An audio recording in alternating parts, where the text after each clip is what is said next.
Hello, everyone, and welcome. Today, I'm going to share about the path of enlightenment. I have shared it in the past, but it has been taken down from YouTube because, well, certain group of people don't want us to have that information. So I am going to share again from a different angle to hopefully help people understand and to demystify and to, I guess, de-glorify the concept. Because when people think that to be enlightened, you have to be a spiritual master, you have to go to the monastery, and all that thing that relate to called spirituality stuff. But in reality, it's very basic, fundamental state of being, state of attainment for everyone, not just for spiritual master or those people on a spiritual path. Enlightenment comes when, to put it simply, in simple terms, when we realize the nature of our existence and why we're here, when we realize the nature of our existence and why we're here and our relationship to the universe, basically, we realize that we are God. We are co-creator of this universe. To realize that we are the co-creator of this universe, we are God itself, then we have attained enlightenment. It's not some grand thing where you become enlightened, you become a saint, you become an angel or whatever. It is just very basic of shift in perspective, let's put it that way. A shift in perspective and a change in our state of being and the way we live. In the past, we have a lot of messengers that share their knowledge of the universe and their understanding to help us get to that placement. But we have people like Jesus, Buddha, false messengers, and well, we have a list of false messengers that twisted the teachings the other way.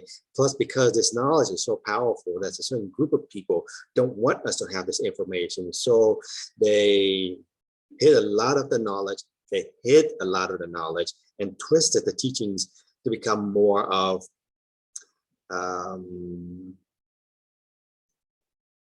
I don't know a proper word for that in English.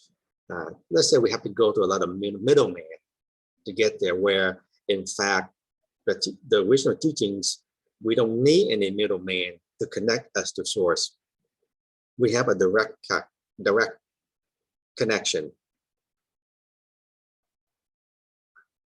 And they take their teachings and put it up so high that on a certain group of small group percentage of people can attain to that level or on that path. But in reality, enlightenment is a goal and objective of every conscious living human things, everything on the universe, not just human, everything conscious or unconscious or basically everything, because energy is consciousness, consciousness is energy, and everything has to go through that process out from source and back to source. And it's just a stage of development and understanding. Enlightenment is a stage of awareness, of understanding during our journey from out from source back to source. And to get to that point require maturity and understanding. And we have in the past a lot of people that are trying to help us, but that information gets distorted. But now we have a lot of more people in all different countries to different time frames have been sharing it with us recently. It's not back in Jesus' time or Buddha time. We have people like Osho, Sadhguru. They are still living and breathing right now to help us understand that concept and to attain that level of awareness. We have people like Moraine Cash, who is teaching from the scientific perspective, where we can actually touch and experience our experience in knowing, whether from theoretical, depends on one level of interest and how we want to engage it. Sadhguru teach from the shift people perspective and understanding. Moraine Cash, on the other hand, teach to experiential knowing, where we can actually grab and touch and feel, so we can know energy, we can sense energy. It's not something that it's not a concept where it's too far to reach, but something that we can attain and can interact directly with, to give us some direct cognition and understanding.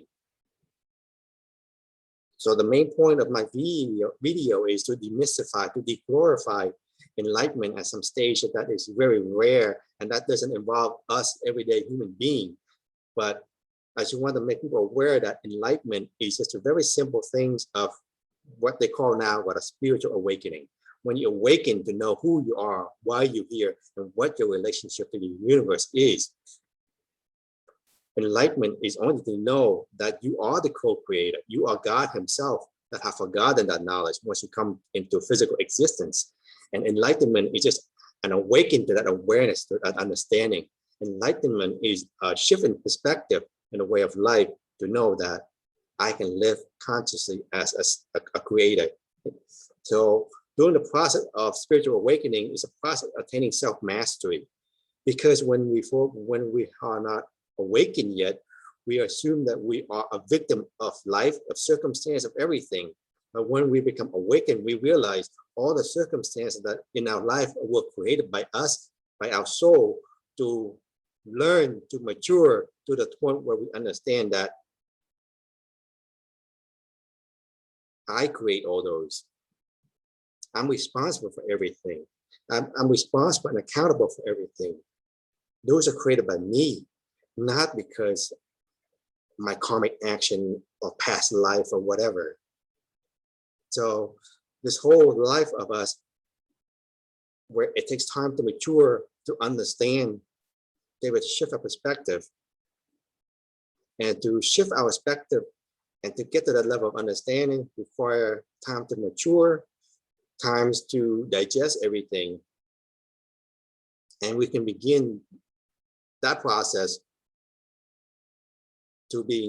by being more humble, by being able to step into the observer perspective of observing our life, our thoughts, our emotions, and things around us. And right now, in these days and age, we have like inner engineering by Sadhguru to help us shift our perspective. We have advanced technology from Moraine Cash that can help balance our emotion, our physicality, so we are able to consciously react to life by having time to think instead of respond automatically, because we are triggered by our emotion, our thoughts. We're able to more calmly observe, then respond accordingly. Because we live in a very chaotic time, things are very stressful, and GAN's technology of zinc and CO2 help us balance the mind, so we become more calmer. So when we become calmer, we're able to observe life, we're able to make more logical decisions instead of being triggered by things. So that's just basic introduction, and hope that people are able to understand more that it is part of our everyday life. It's not reserved for some Buddhist monk or some guy in a monastery or some high-ranking priest that go away or do some pedophile stuff and then being immune from stuff. This is for us, everyday person. It's a process that not just for us, but for every living things to get to the stage of awareness. And now we're at this stage of awareness. A lot of things are being hit by to slow down the process, to stop us from being fully awakened, to be fully aware. We've been hit by GMO, processed food, vaccination, and all that stuff, all that fear mongering to suppress our consciousness so that we are more distracting, so that we open up to become awake and aware. So we have all this fear-mongering on the planet with divide and conquer tactics that we're all fighting against one another, from religion, race, and color, and location, and all that stuff, so that we're not united and work together to build something of meaning. We work out of fear, anger, hatred, instead of love and compassion, where we are not able to expand our mind to become enlightened, to wake up, to know and to tap into our power. So we at this critical stage where more are waking up, and a certain group of people are doing whatever it takes to suppress human consciousness to all different tactics, mostly fear, so that our energy is contracting, it's not expanding, so slow our awakening process. So I wish everybody luck and awesome journey into this self-discovery and waking into this perspective, this understanding that we are God. We are the co-creator of this universe. We are not a victim of life. Thank you.